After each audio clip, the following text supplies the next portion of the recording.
Unit number 3 हमारी चल रही है। एंटीमेटिक ड्रग्स के बारे में हमने डिस्कस किया था, ठीक है।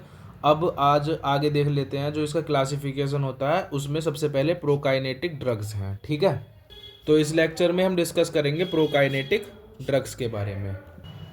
तो देखिए, prokinetic drugs are the drugs. देखिए, फार्माकोलॉजी डीप में हम पढ़ रहे हैं, थोड़ा सा हार्ड भी पड़ता है, ठीक है। तो समझने की कोशिश कीजिए, कोऑपरेट कीजिए, सब समझ में आएगा। आर द ड्रग्स, क्या है ये ड्रग्स हैं that increase gastric emptying. Gastric empty का मतलब भी हमने यहाँ पे लिखा है, देखिए, food moves from the stomach into the small intestine. Gastric emptying यानी कि जो स्टमक है उसमें जो फूड होता है वो स्मॉल इंटेस्टाइन में मूव करने लगता है। जो स्टमक होता है उसकी एम्प्टिंग होती है, ठीक है। गैस्ट्रिक एम्प्टिंग से मतलब आप समझ रहे होंगे, जो स्टमक है उसको एम्प्टी करने से मतलब होता है। पेरिस्टालसिस मूवमेंट बढ़ जाता है, ठीक है। जो फूड है वो स्मॉल इंटेस्टाइन में मूव हो जाता है एंड दस reduce the chances of vomiting. जब गैस्ट्रिक एम्प्टिंग हो जाएगी, स्टमक में फूड नहीं होगा, वो स्मॉल इंटेस्टाइन में मूव कर जाएगा, तो उसकी वजह से क्या हो जाएगा, जो चांस है वॉमिटिंग के वो भी रिड्यूस हो जाएंगे, सीधी सी बात है। अब देख लेते हैं प्रोकाइनेटिक ड्रग्स के कुछ एग्जाम्पल। सबसे पहले है मेटोक्लोप्रोमाइड, एक एग्जाम्पल है प्रोकाइनेटिक ड्रग्स का। अब देखिए किस तरह से एक्ट करता है हमारी बॉडी में। ये क्या है, D2 रिसेप्टर एंटागोनिज्म है, ठीक है। जो D2 रिसेप्टर है उसकी एक्टिविटी को ब्लॉक करेगा, क्योंकि एंटागोनिज्म है ये D2 रिसेप्टर के लिए। D2 रिसेप्टर क्या करते हैं, सेंट्रल ट्रिगर जोन पे एक्ट करते हैं और वोमिटिंग को इंड्यूस करवाते हैं।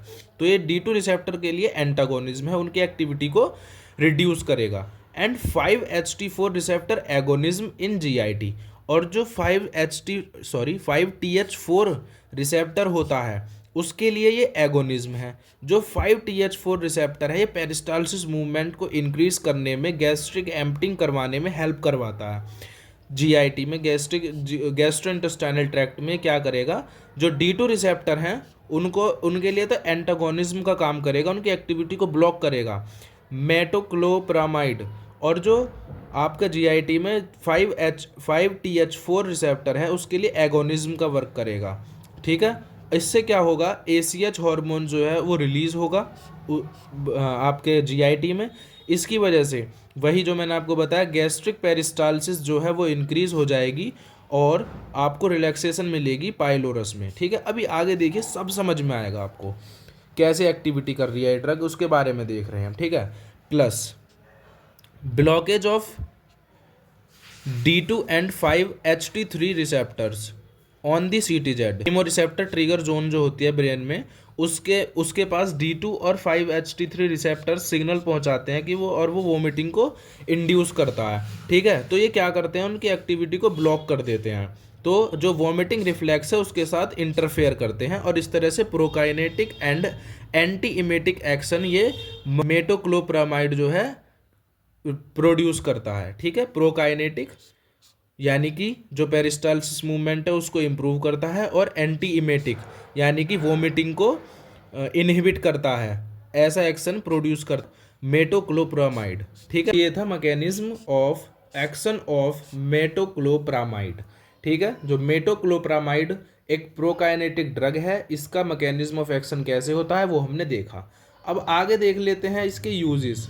मेटोक्लोप्रामाइड के यूज़ क्या क्या हैं। Treatment of post operative disease induced, drug induced and cancer, chemotherapy and radiation induced vomiting. किस किस तरह की वोमिटिंग को इंड्यूस करने में हेल्प करता है, ट्रीट करने में, जो पोस्ट ऑपरेटिव होती हैं या किसी डिसीज़ की वजह से इंड्यूस होती है या किसी ड्रग की वजह से इंड्यूस हुई है, और कैंसर कीमोथेरेपी की वजह से या रेडिएशन की वजह से जो वोमिटिंग इंड्यूस होती है उसको ट्रीट करने में हमें हेल्प मिलती है मेटोक्लोप्रामाइड के थ्रू, ठीक है। Used as gastric hurrying agent at the time of emergency general anaesthesia. अगर जनरल एनेस्थीसिया देना होता है और जल्दी है देने की, तो गैस्ट्रिक हरिंग, गैस्ट्रिक एम्प्टिंग करवाने के लिए भी ये वाली ड्रग दी जा सकती है। Treatment of dyspepsia and GERD। Dyspepsia क्या होती है, जो भूख नहीं लगती है ठीक से, उस डिसीज़ को बोलते हैं डिस्पेप्सिया, ठीक है। और GERD पता ही होगा आपको, है ना, बेसिक सा टर्म है। तो इनको ट्रीट करने के लिए ये ड्रग्स यूज़ की जाती हैं। Not effective against motion sickness. Motion sickness आपको बताई थी हमने, जो मोशन में ज़्यादा आने की वजह से जो वेस्टिबुलर होता है इनर ईयर का, उससे वो कीमो रिसेप्टर ट्रिगर जोन को सिग्नल पहुंचाता है और उसकी वजह से वॉमिटिंग इंड्यूस होती है, ठीक है। तो उसके लिए ये इफेक्टिव नहीं होते हैं मोशन सिकनेस के लिए।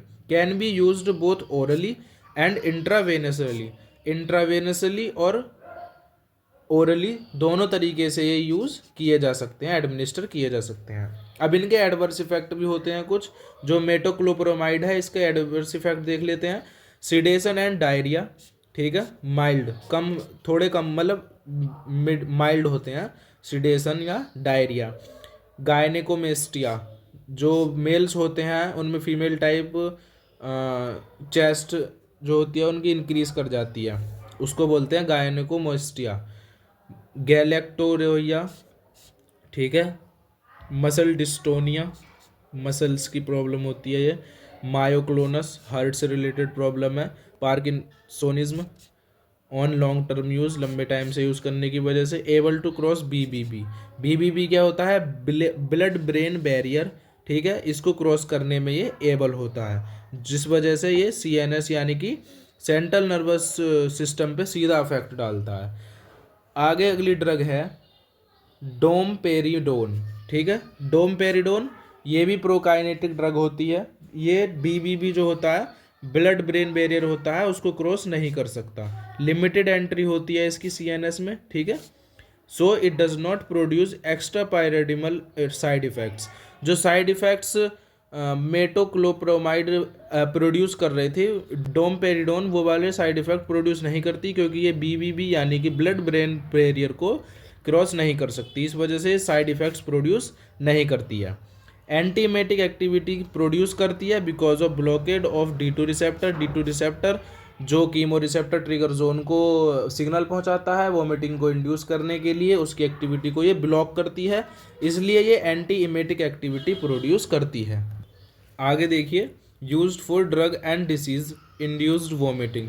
जो ड्रग और डिसीज की वजह से वोमिटिंग इंड्यूस होती है या पोस्ट ऑपरेटिव इंड्यूस्ड वोमिटिंग होती है, उसको ट्रीट करने के लिए डोमपेरिडोन का यूज़ किया जाता है।